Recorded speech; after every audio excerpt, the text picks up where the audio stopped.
உன்னையும் எல்லாரும் விகாரமா பார்க்க போறாங்க, இழிவா பேச போறாங்க. நீ செஞ்சது முதலா முடிசூடி அரசி, அதுல பேரரசி ஆனது நம்ம மீனாட்சி தான். இனிமே அவர் கூட என்னால சேர்ந்தே இருக்க முடியாதா அண்ணா? காதல் மற்றும் புரட்சி நிறைஞ்ச கதை. வணக்கம். இன்னைக்கு இந்த வீடியோல நம்ம மீனாட்சி சுந்தரேஸ்வரர் காதல் கதையை பார்க்க போறோம்.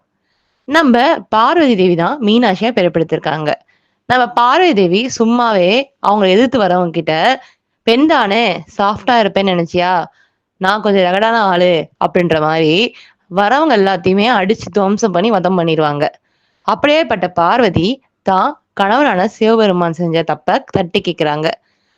அதனுடைய விளைவை தான் அவங்களுக்கு சாபம் வருது, அவங்க மீனாட்சியா பிறக்கிறாங்க.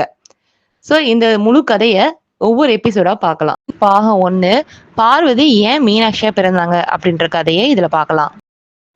நம்ம அகத்தியர் மதுராபுரியில உட்காந்து தவம் பண்றாரு. எதுக்காக அப்படின்னா, சிவன் பார்வதி அவங்களுடைய ஆனந்த தாண்டவத்தை பார்க்கணும் அப்படின்னு சொல்லிட்டு. அகத்தியருடைய வேண்டுகோளை ஏத்துக்கிட்ட நம்ம சிவபெருமான் தம்பதி சமேதரா கைலாய மலையில ஆனந்த தாண்டவம் ஆடுறாரு. அந்த காட்சி அவ்வளோ அற்புதமா இருக்கு.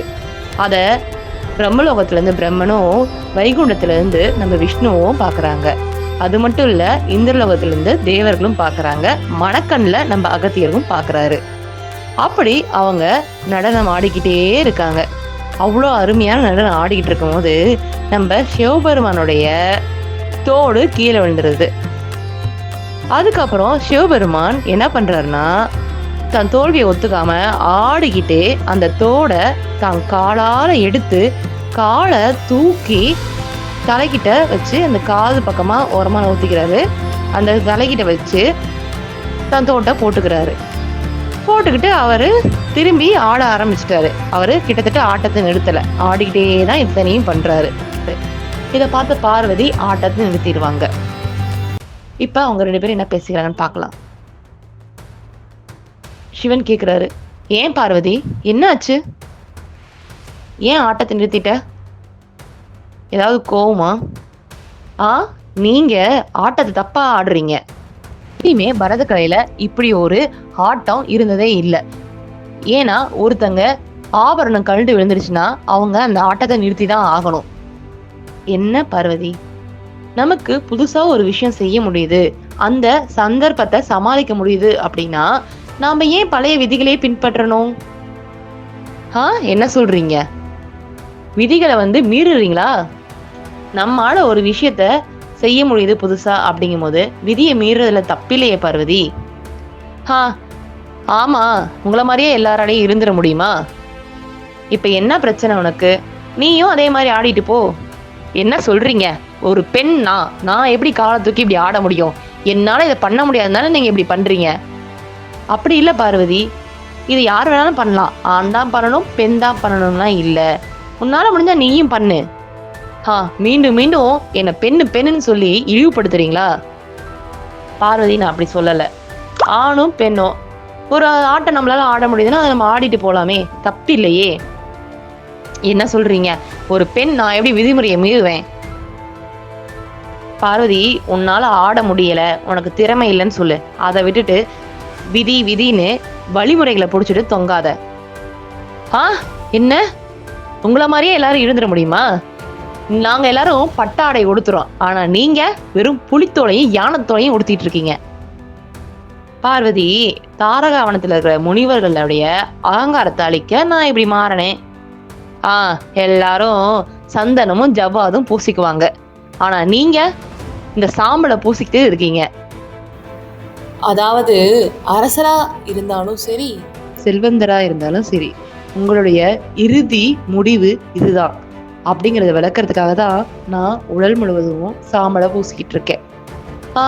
உங்க பக்தர்கள் வேணா இதை வச்சு உங்களை துதிப்பாடி புகழ்ந்து பேசி உங்ககிட்ட வரங்களை வாங்கிக்கலாம். ஆனா பக்கத்திலே இருக்கிற எனக்கு தான் தெரியும் இது எப்படிப்பட்ட ஒரு அபத்தம் அப்படின்னு. பார்வதி, எதை அபத்தம் என்று சொல்கிறாய்? இதான் சொல்றேன்.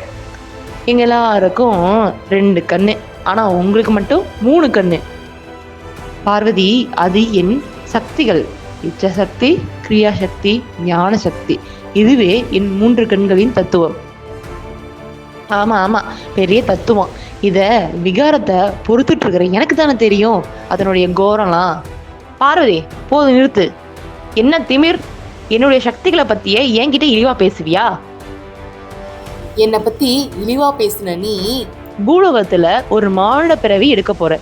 எப்படி என்னுடைய 3 கண்களை நீ விகாரம்னு சொல்லி பேசினியோ, அதே மாதிரி 3 ஸ்தனங்களை கொண்டு பிறக்க போற. உன்னையும் எல்லாரும் விகாரமா பார்க்க போறாங்க, இழிவா பேச போறாங்க. நீ செஞ்சதுக்கான தண்டனைய இப்பயே அனுபவிக்க போற. ததாஸ்து அப்படின்னு சிவன் சொல்லிட்டு அங்கிருந்து மறைஞ்சிட்டாராம். இப்பதான் பார்வதிக்கு சுயநினைவு வந்துச்சான். ஐயையோ, நம்ம பெரிய தப்பு பண்ணிட்டோமே, என்ன பண்றதுன்னே தெரியலையாம். உடனே அவங்க தான் அண்ணனான விஷ்ணுவை நோக்கி ஓடுறாங்க வைகுண்டத்துக்கு. போய் அவர்கிட்ட அழுது புலம்புறாங்க. அண்ணா, நான் தெரியாம தப்பு பண்ணிட்டேன்னா, ஆணவத்திலையும் அகங்காரத்திலையும் தோத்துட்டோம் அப்படின்ற ஒரு ஆதங்கத்திலையும் அவரை பத்தி இழிவா பேசிட்டேன். இப்ப அவர் என்னை விட்டுட்டு போயிட்டாரு. என்ன பண்றதுன்னே தெரியல. இனிமே அவர் கூட என்னால சேர்ந்தே இருக்க முடியாதா அண்ணா? அதுவும் இல்லாம இப்படி ஒரு சாபத்தை கொடுத்துட்டாரு அண்ணா, இப்ப நான் என்னன்னா பண்ணுவேன் அப்படின்னு அழுகுறாங்க. இதோட இந்த எபிசோட் முடியுது.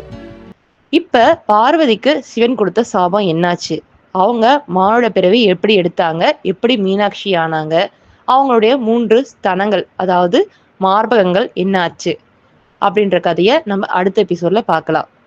இந்த கதை உங்களுக்கு பிடிச்சிருந்தா லைக் பண்ணுங்க, ஷேர் பண்ணுங்க, சப்ஸ்கிரைப் பண்ணுங்க. இது மட்டும் இல்ல, நம்ம சேனல்ல தெனாலிராமன் கதைகள், தெனாலி டாக்ஸ், அப்புறம் ஹிஸ்டாரிக்கல் ஸ்டோரிஸ், இந்த மாதிரி நிறைய பிளேலிஸ்ட் வச்சிருக்கோம். எல்லாத்தையும் நாங்கள் கீழே டிஸ்கிரிப்ஷன்ல போடுறோம். மறக்காம அதையும் பாருங்க.